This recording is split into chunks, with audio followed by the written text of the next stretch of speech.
2021 में पार्ले जी की पॉकेट में 140 ग्राम बिस्कुट आते थे। 2022 में यही पैकेट में सिर्फ 110 ग्राम बिस्कुट रह गए हैं। मैगी का पॉकेट के साइज घटकर 80 ग्राम से मात्र 55 ग्राम रह गया है। कोको कोला का 20 रुपए का 250 वाला ml का बोतल अब मात्र 200 ml का बोतल रह गया है। लेज के चिप्स में चिप्स केवल गिनती के रह गए हैं, बाकी उसमें केवल हवा बेची जा रही है। 10 रुपया वाला बीम साबुन जिसका वजन 155 ग्राम हुआ करता था और 3 महीने के अंदर 135 ग्राम घट के रह गए हैं। हल्दीराम की 10 ग्राम की भुंजिया जो पहले 55 ग्राम का हुआ करते थी अब केवल मात्र 42 ग्राम का हो गया है। पहले 1 रुपए की हाजमोला की पैकेट में पहले 6 टैबलेट आया करते थे, अब सिर्फ 4 टैबलेट ही आती है। इनोवेशन शब्द को ही इस्तेमाल करके मार्केटिंग के तौर पर बेचा जाता है। इनोवेशन के नाम पर ही कभी फोन को उल्टे मोड़ दिए जाते हैं, कभी टेढ़े मोड़ दिए जाते हैं, तो कभी 1 कैमरा से 2 कैमरा कर दिया जाता है, तो कभी 2 कैमरे से 4 कैमरा कर दिया जाता है। कभी कभी सिम कार्ड का स्लॉट ऊपर कर दिया जाता है, तो कभी कभी सिम कार्ड का स्लॉट नीचे कर दिया जाता है। सैमसंग S23 अल्ट्रा और S24 अल्ट्रा में अगर देखा जाए तो कोई विशेष अंतर नहीं है। उसी प्रकार आईफोन 15 और आईफोन 16 में अगर एक आम आदमी को दे दिया जाए, उसमें कहा जाए कि इसमें आप फर्क ढूंढिए, तो घंटों लग जाएंगे उसे फर्क ढूंढने में। Oppo, Vivo, Realme, OnePlus, आई और जैसे ब्रांड को चाइना का एक ही कंपनी BBK इलेक्ट्रॉनिक ओन करती है। नमस्कार दोस्तों, आज का वीडियो शुरू करते हैं एक स्मार्टफोन की कहानी से।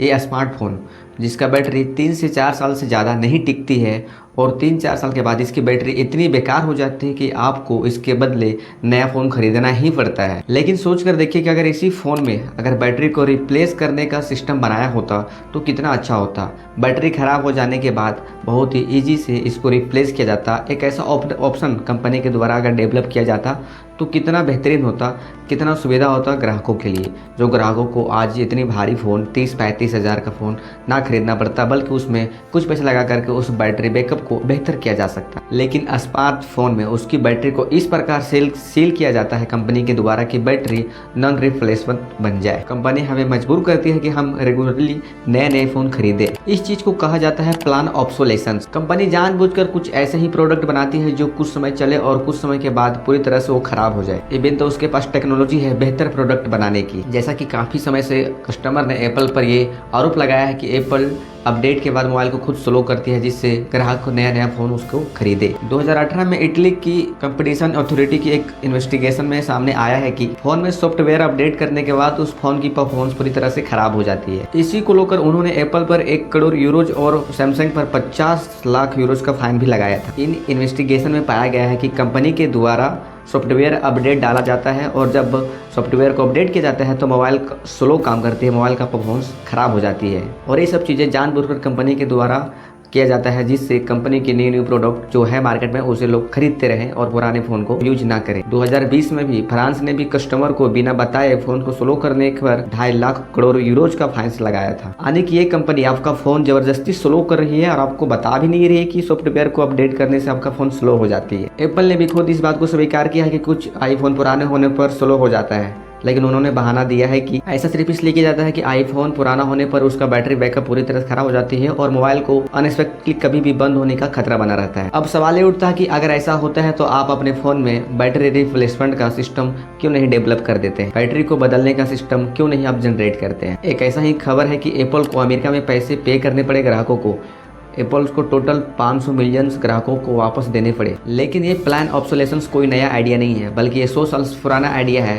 100 साल पूर्व पहले बल्ब बनाने वाली कंपनियां भी इसका उपयोग करती थी। बल्ब बनाने वाली कंपनियां पहले अच्छी बल्ब बनाया करती थी जिसका टिकाव लंबा होता था, जो लंबे समय तक चलता था। लेकिन इससे कंपनी को फ़ायदा नहीं हो रहा था, तो उन लोगों ने एक ऐसी बल्ब बनाना शुरू किया जो बहुत ही कम समय में ख़राब हो जाता था, बहुत ही जल्दी ख़राब हो जाता था, जिससे ग्राहक उसकी नए प्रोडक्ट को, नए बल्ब को खरीद सके। इसलिए आज कई सारे इलेक्ट्रिकल्स प्रोडक्ट, फ्रिज हो, वॉशिंग मशीन हो, माइक्रोवेव हो, इसका लाइफ एक्सपेक्टेंसी सिर्फ 5 से 7 साल का हो गया है। कई केसेस में तो ये 3 से 4 साल में ही खराब हो जाते हैं। लेकिन आपने कभी अपने पेरेंट्स से पूछा है उसके ज़माने में फ्रिज, वॉशिंग मशीन कितने दिनों तक चलते थे? कंपनी जानबूझकर ऐसी रॉ मटेरियल और ऐसी डिजाइन का इस्तेमाल करती है कि वो आसानी से टूट जाए और आप मजबूर हो नए खरीदने पर। इस चीज का सोल्यूशन सिर्फ गवर्नमेंट लेवल पर ही आ सकता है। यही सब चीज को काउंटर करने के लिए यूरोपियन गवर्नमेंट ने 2021 में राइट टू रिपेयर का रूल बनाया है। इस रूल में कहा गया है कि कंपनी अगर कोई भी प्रोडक्ट बनाती है तो उसको कम से कम रिप्लेसमेंट पार्ट कम से कम 10 साल आपको रखने पड़ेंगे, जिससे उस प्रोडक्ट को आसानी से रिपेयर किया जा सके। इसके अलावा उस पार्ट का रिपेयरिंग आसान हो, उसमें स्क्रू, नट, बोल्ट और जो भी पार्ट हो वो आसानी से अवेलेबल हो और सस्ते दामों पे अवेलेबल हो। इन्हीं कानूनों की वजह से एप्पल आईफोन 15 के बाद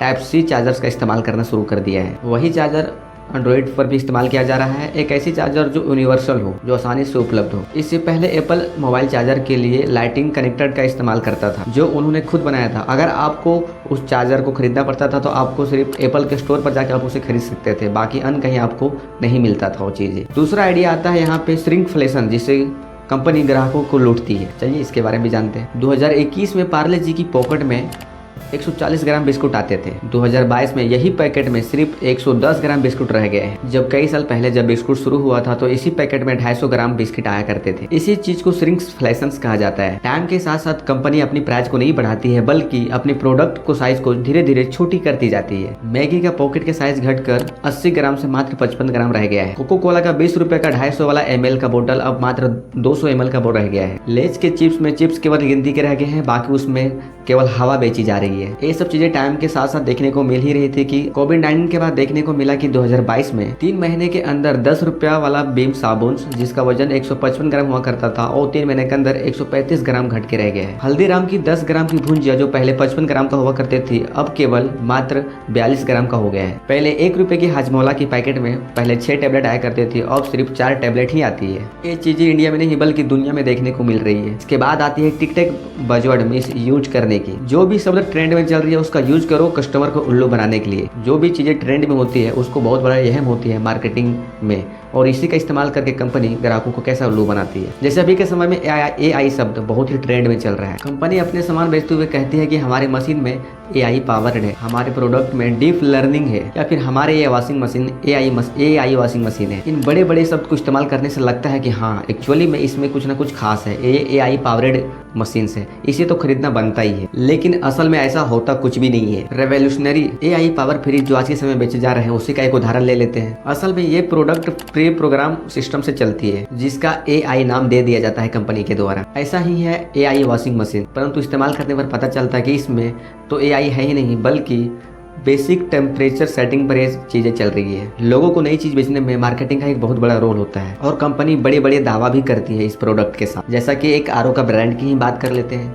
एक RO का ब्रांड ये कहती है कि मेरा RO डॉक्टरों का नंबर 1 चॉइस है। जैसे सुनकर ऐसा लगता है कि कई सारे डॉक्टरों ने इनकी RO को प्रमोट किया है। कई टूथपेस्ट वाली कंपनी भी यही करती है। वह कहती है कि हम तो डेंटिस्ट की पहली चॉइस है, इतने प्रतिशत डेंटिस्ट ने हमें रिकमेंड किया है। लेकिन मैं आपको बता दूं कि medical council of India rule और एथिक्स के अनुसार कोई भी किसी भी प्रोडक्ट को रिकमेंड नहीं कर सकता है। ASCI ने इन दावों को मिसयूज बताया है, और ऐसी बहुत सारी कंपनियों को एड वापस लेने पड़ गए हैं जो इस प्रकार का एडवर्टाइजमेंट किया करते हैं। नेक्स्ट मॉडल आती है रेजर ब्लेड मॉडल। ये भी एक ऐसी मॉडल बिजनेस है जिससे कंपनी ग्राहकों को लूटती है। प्रिंटर का बिजनेस इसका परफेक्ट उदाहरण है। कंपनी अपने प्रिंट को घाटे में बेचती है, जिससे बाद में उसे महंगे इंक बेची जा सके। लेकिन आप सोचते होंगे कि कोई भी प्रिंट में कोई भी इंक डलेगा, परंतु ऐसा नहीं होता है। प्रिंटर कंपनी अपने प्रिंटर को जानबूझकर ऐसी डिजाइन करते हैं कि उसमें कोई दूसरा इंक या फिर दूसरा कार्टेज उसमें सेट हो ही नहीं सकता है। केवल उसी कंपनी का इंक और कार्टेज उसमें सेट होएगा जिस कंपनी का वो प्रिंटर है। इन प्रिंटर में कंपनियां अब माइक्रो चिप्स भी लगाने लगी है, जिसको बीच बीच में अपडेट भी किया जाता है कंपनी के द्वारा। और अपडेट में ये चेक किया जाता है कि कहीं इसमें थर्ड पार्टी का इंक तो इस्तेमाल नहीं किया जा रहा है, और अगर इस्तेमाल किया जा रहा है तो आपका प्रिंटर काम करना बंद कर देती है, और अगर काम कर भी रही है तो इसकी जो कंपनी द्वारा वारंटी दी जाता है उसे खत्म हो जाती है, वो खत्म कर दिया जाता है। और ये चीज प्रिंटर बेचते वक्त कस्टमर को नहीं बताई जाती है। 1 लीटर इंक बनाने में कंपनी को $30 से $40 का कॉस्ट आती है, लेकिन इन्हें बेचते हैं कितने में? 1 गैलन आने की 3.7 लीटर इंक को $12,000 में बेची जाती है। ये रकम इंसान के खून से भी ज्यादा महंगा है। इस इंक में भी रिफ्लेक्शन देखने को मिलता है। ऐसा ही कहानी है वाटर प्यूरिफाई का। अगर आप वाटर प्यूरिफाई लगाते हैं तो हर साल आपको फिल्टर बदलने पड़ते हैं। क्या कंपनी के पास ऐसी टेक्नोलॉजी नहीं है जिससे फिल्टर्स को एक बेहतर बनाया जाए जो लंबा समय तक चले? बिल्कुल है, लेकिन कंपनी जानबूझकर ऐसी टेक्नोलॉजी और ऐसी फिल्टर का इस्तेमाल नहीं करती है जो काफी लंबा समय तक चले, क्योंकि कभी कभी फिल्टर सर्विसिंग के नाम पे, उसका फिल्टर चेंजिंग के नाम पे कंपनी आपसे लगातार पैसे जो कमाना चाहती है। वैसे वारंटी की बात करते हुए कंपनी के पास कई सारा आइडिया है कस्टमर्स को लूटने की, क्योंकि कई सारा वारंटी काम ही नहीं करती है। जैसा कि इस केस को देखिए, मई 2014 में बेंगलुरु की मदन राज ने एक वॉशिंग मशीन IFB का खरीदा और अचानक नवंबर 2015 में बंद हो जाती है। मशीन पर 4 साल की वारंटी लगी होती है, लेकिन जब मशीन को सर्विस करने की टाइम आया तो IFB वालों ने कहा है कि 50% पर एक्सचेंज ऑफर पर आप नया मशीन ले लीजिए, क्योंकि इस मशीन का कई सारे पार्ट बनने बंद हो गए हैं। जब मदन ने कोर्ट में केस किया तो IFBB ने कहा है कि इसमें कोई भी पार्ट बदलने की जरूरत नहीं है, इसका केवल ऊपर का लेवल जो आयरन का होता है वो खराब हो चुका है और वो वारंटी कार्ड में कंपनी रिप्लेस नहीं करती है। लेकिन मदन ने जो वारंटी कार्ड देखा है उसमें मशीन का हर एक पार्ट वारंटी में कवर था। कंपनी ने मशीन बेचते वक्त मदन से टॉप सर्विस और 4 साल के वारंटी कार्ड का वादा भी किया था और ना ही कंपनी अच्छी सर्विस दे रही थी, बल्कि झूठ बोलकर ये बोल रहे थे कि 50% एक्सचेंज पर आप नया मशीन खरीद लीजिए, ये मशीन बेकार हो चुकी है। अगर सभी कंपनी एक इंडस्ट्री में कस्टमर को लूटना शुरू कर दे तो कस्टमर के पास कोई ऑप्शन ही नहीं बच जाता है। मिसलीडिंग मार्केटिंग की अगर बात करी जाए तो इस पे घंटों का वीडियो भी बन सकता है। इनोवेशन शब्द को ही इस्तेमाल करके मार्केटिंग के तौर पर बेचा जाता है। इनोवेशन के नाम पर ही कभी फोन्स को उल्टे मोड़ दिए जाते हैं, कभी टेढ़े मोड़ दिए जाते हैं, तो कभी एक कैमरा से 2 कैमरा कैच कर दिया जाता है, तो कभी 2 कैमरे से 4 कैमरा कर दिया जाता है। कभी कभी सिम कार्ड का स्लॉट ऊपर कर दिया जाता है, तो कभी कभी सिम कार्ड का स्लॉट नीचे कर दिया जाता है। सैमसंग S23 अल्ट्रा और